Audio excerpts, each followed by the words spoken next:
Pune police अल्पवयीन car चालकाविरोधात सत्र न्यायालय याचिका दाखल करणार आहे। रविवारी पुण्यातल्या कल्याणी नगरमध्ये मद्यधुंद अल्पवयीन कार चालकानं भरधाव गाडी चालवून 2 जणांचा जीव घेतला। या प्रकरणी सुट्टीतील कोर्टानं त्याला जामीन मंजूर केला। या प्रकरणात पोलिसांनी मुलाचे वडील आणि त्याला दारू देणाऱ्या पब मालकावर गुन्हा दाखल केलाय। तसंच विना नंबर प्लेट गाडी देणाऱ्या डीलरवर ही कारवाई करण्यात येणार आहे। तर या प्रकरणी पुण्याचे माजी महापौर मुरलीधर मोहोळ यांनी पोलीस आयुक्तांची भेट घेऊन त्यांना या गंभीर घटनेबाबत निवेदन दिलं।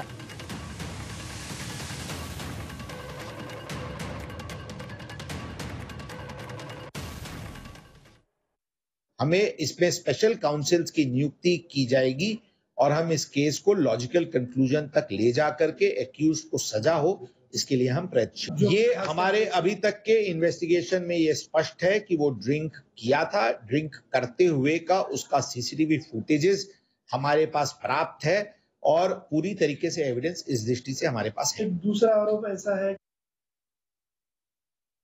त्या व्यक्तीचा मुलगा आहे म्हणून त्याला पाठीशी घालण्याचं काम पोलीस करतायत।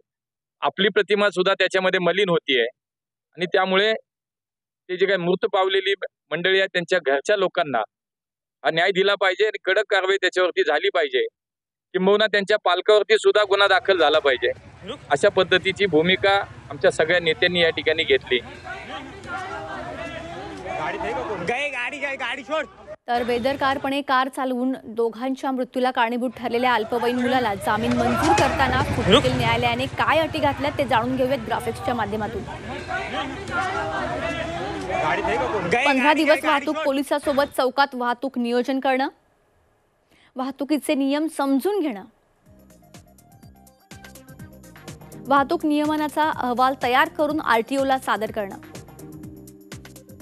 रस्ते अपघात आणि उपायांवर 300 शब्दात निबंध लिहिणं, दारू सोडण्यासाठी मानसोपचार तज्ज्ञांकडून उपचार घेणं, दारू सोडण्यासाठी व्यसनमुक्ती केंद्रांची मदत घेणं, भविष्यात अपघात झाल्याचं दिसल्यास मदत करणं,